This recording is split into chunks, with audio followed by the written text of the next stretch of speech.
I have a new tripod, which is awesome, but I'm just trying to figure out how to get it set up so that you have a decent enough look at what I'm doing. But then so do I. Because if this is a stitch with me, I need to be able to stitch. So, normally I won't be talking during these videos, thankfully, or if I do, it'll be a voiceover after the fact. But for this sample, I'm just speaking. So, just to give you a quick rundown, I am working on a modern folk embroidery piece. This is the 2018 stitch along, and I was doing the 2022 stitch along, but I really didn't care for it. It really wasn't my style, and I wasn't enjoying the stitch, and I wasn't pleased with my fabric choice. So I just decided to abandon that one for now, and I picked out the 2018 because I thought it was very, very pretty. So that is what I am working on now, and this is the first month. So this is the January section.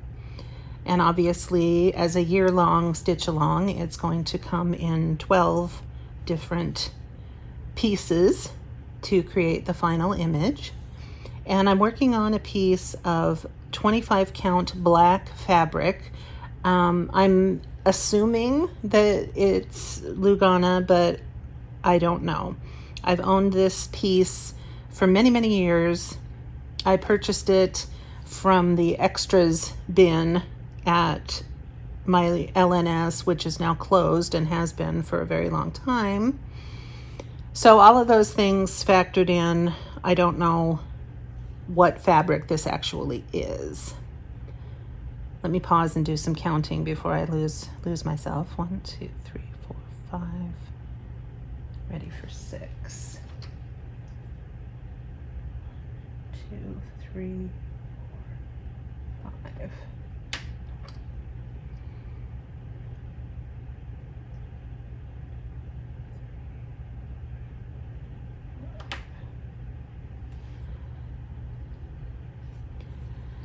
Anywho, but yeah, so this is what I am working on.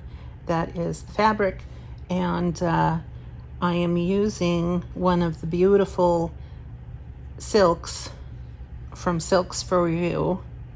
Silks for You. Sorry, I didn't say that clearly. But Jo is the beautiful floss dyer at that business, and she is in Australia.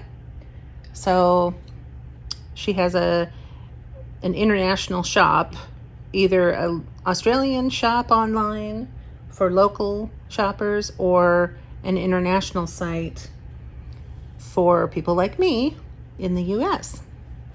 And it's $15 shipping, which is very reasonable. I am not counting correctly. Although with this little thing, I'm really not gonna worry about it. It's just a little background doodad. So it's one stitch off, but that's okay. So anywho, Jo at Silks for You, international site for anyone living outside of Australia, and $15 shipping will get you your product.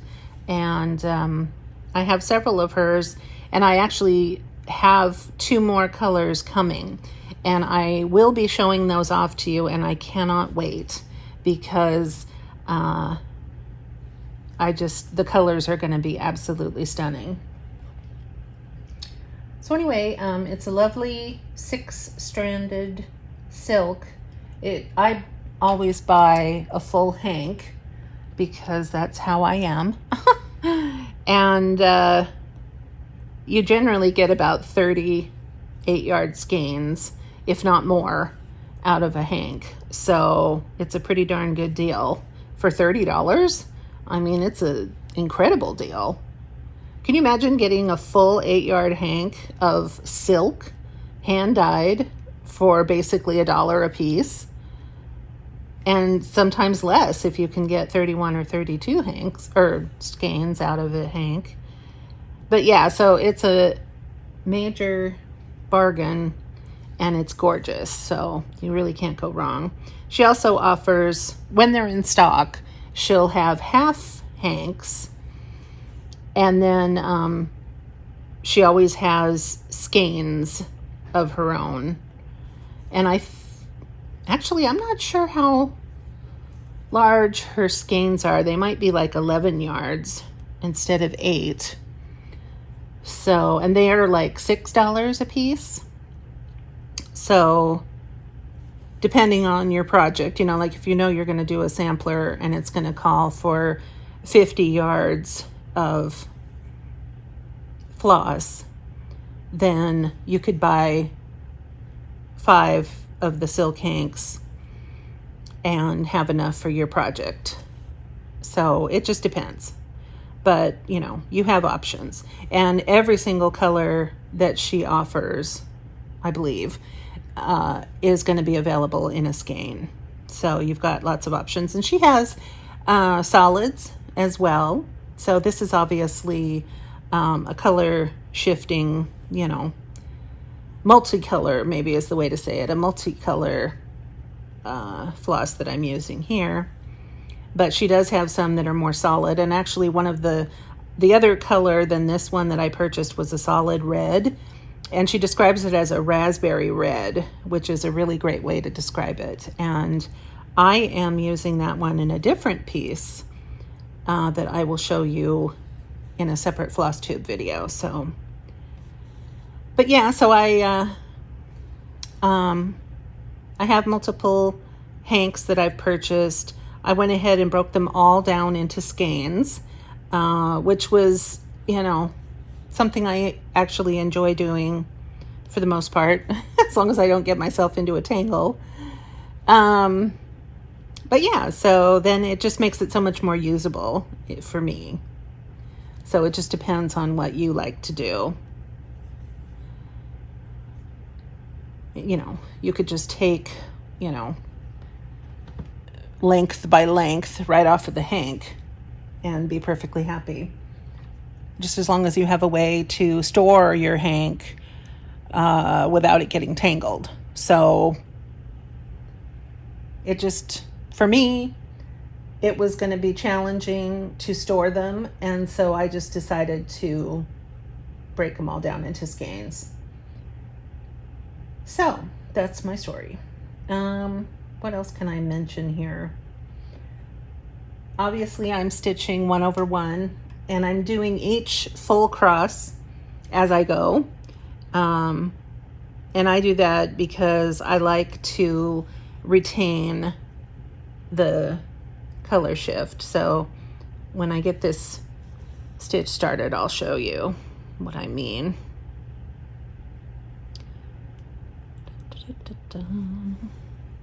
I have actually 2 perfect examples here. Okay, so you can see that in both of these double lines, you can see that beautiful color shifting as I work along. And I got that lovely ombre look by stitching every single stitch individually as I worked down. And since it was only 2 across, you really got some lovely visual ombre.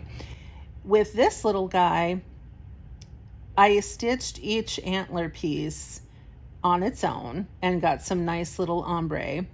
But then right here in his body, I started at his neck and I went all the way to his tail, all the way back to his neck, all the way to his tail. And then I realized I was getting these stripes that were very bold. And even though I was stitching it one at a time, it was the length between rows that really was ruining the ombre. So then when I got back to his tail, I then started to work in a diagonal and did his little rump and his back leg and then up his leg and then moved across his body working in that diagonal.